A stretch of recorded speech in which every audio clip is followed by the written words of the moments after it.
into another edition of Football Frenzy. I'm AJ Feldman. She's Rachel Livert.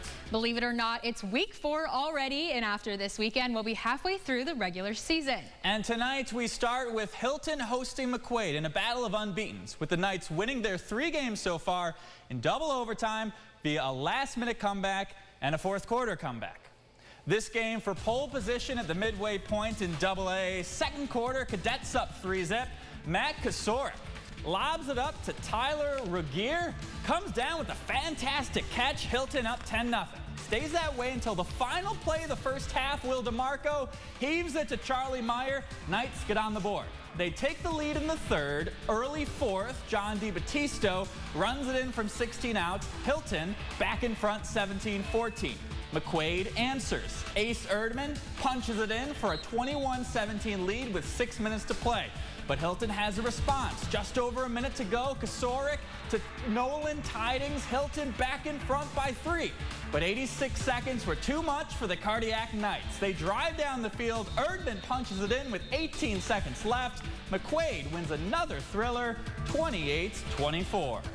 Well, Rush Henrietta hosted UPrep tonight in a Class AA matchup. We're picking things up right here in the third quarter. UPrep leads RH 22-7, but here comes the RH offense. Brandon Mangoni slings it to Amani Wagstaff Jr. in the end zone, brings the score to 22-14, but UPrep responds, handoff to Kamari Miller, breaking tackles, even gets a stiff arm in there, takes this one all the way to the house, puts the Griffins up 30-14 after the successful 2-point conversion, but RH wasn't done. Mangoni connects with Jackson Coppers for the touchdown, makes the score 30-20. RH making it a game in the fourth quarter, but the UPrep defense locks it down. Here comes Landon Naismith and Stuart Smith with the sack. UPrep takes this one 36-20. Big win for the Griffins with their backup quarterback. Let's go to Webster. Thomas welcoming in Victor. Third quarter, Blue Devils down 10-0.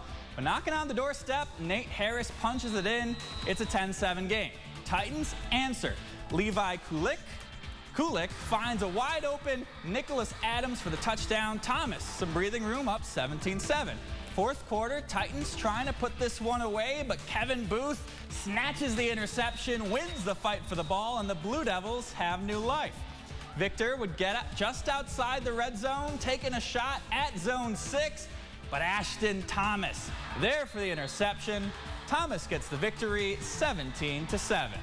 Across town, Schrader hosting Churchville Chi-Li, looking for their first win. Picking it up in the fourth quarter, Schrader up 21-14, but Churchville Chi-Li comes rolling down the field. Luke Munding throws it up to Maximus Tomaszewski in the end zone. Saints go for 2 and get in front, but the Warriors have an answer kickoff return. There goes Aiden Stevens, chased right down the sideline, puts Schrader right back in front. They go for 2.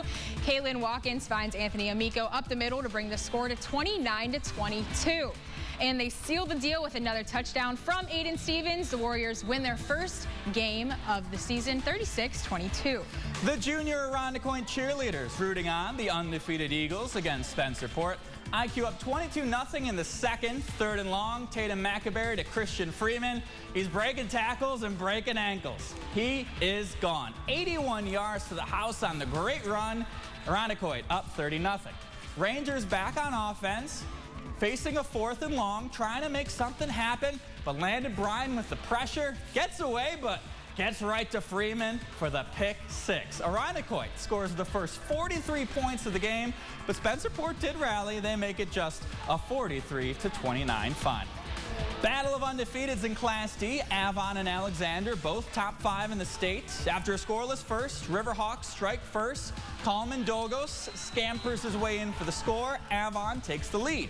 Later in the quarter, Trojans down 14-zip now. Ryder Reichertz barreling over defenders, gets down to the 1. They punch it in to make it a 1-score game. Still in the second, Dogos showing off the arm this time, hits Bladen Borshing in stride, and you're not gonna catch him. The 60-yard touchdown puts Avon up 20-6 at the half. Third quarter, more of the same. Dolgos keeps it himself, scampers in for the score. He had 5 total touchdowns on the day. Avon, an impressive win, 41-14. Heading to Gates Chili hosting Brighton tonight. There's some students always showing up to support. Ball to Gavin Parks, and he is off to the races, reaving through traffic. He punches this one in to give Brighton a 7-0 lead, but he wasn't done there. Takes another one to the end zone, comes up just along the sidelines, keeps his feet in bounds for his second score of the evening. Parks racked up 3 touchdowns on the day, and then here comes Amari Snowden taking this next one to the house, 5-yard rush, and the Bruins go on to earn the shutout win, 41-0. Let's go on over to Greece. Undefeated Canandaigua taking on Athena. Scoreless in the second quarter. Grey Wolves driving. Jackson Clark takes a direct snap and bulldozes another man for the first down. He'd scored 2 plays later and a 7-0 lead. Next possession, Trojans all time to pass, but the pass to Peyton Holtby. Canandaigua with the interception. They take over in Athena territory, and just a few plays later, the give to Trey Camella, and Trey is good for 6. 26 yards to pay dirt. He had 2 in the first half. Canandaigua still undefeated. They get the win 35-14. Heading down the road, Arcadia welcoming in the undefeated Batavia Blue Devils. Late second quarter, Batavia driving 12 up. Bronx Buchholz to Zaylen Griffin. Look at him go to work, and look at him absorb the hit. What a play. Gets in the end zone for an 18-0 lead. Final minutes. Titans trying to get something going, but the Blue Devil defense, they're good. William Stevens, the interception. The Blue Devils have allowed just 6 points on the season. They get the win 34-0.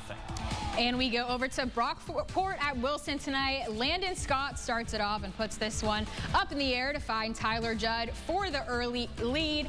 And Judd does it again. He's going to get that short pass from Scott again and takes this one all the way, breaking tackles, taking it to the house. The Blue Devils take this one on the road, 47-14.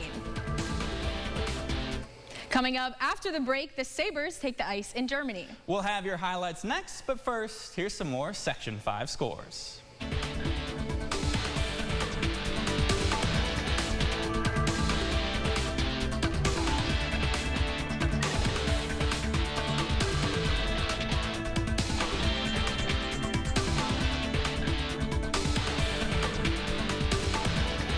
Coming up next week on Football Frenzy, we kick off the second half of the season with a bang and 2 fantastic matchups. That is right. It's perhaps the best rivalry in Section 5. McQuaid and Aquinas, with both teams looking to be sectional favorites once again. Plus, in Class A, maybe another sectional final preview as Monroe takes on Canandaigua. But that will do it for us tonight. Coming up tomorrow, it's perhaps the biggest game of the season and maybe the biggest city game in years or even decades. That is right. Monroe hosting East. 2 reigning sectional champs, 2 reigning state semifinalists. It's a big game. The game is sold out, but don't worry, we'll have the highlights for you tomorrow on News 8.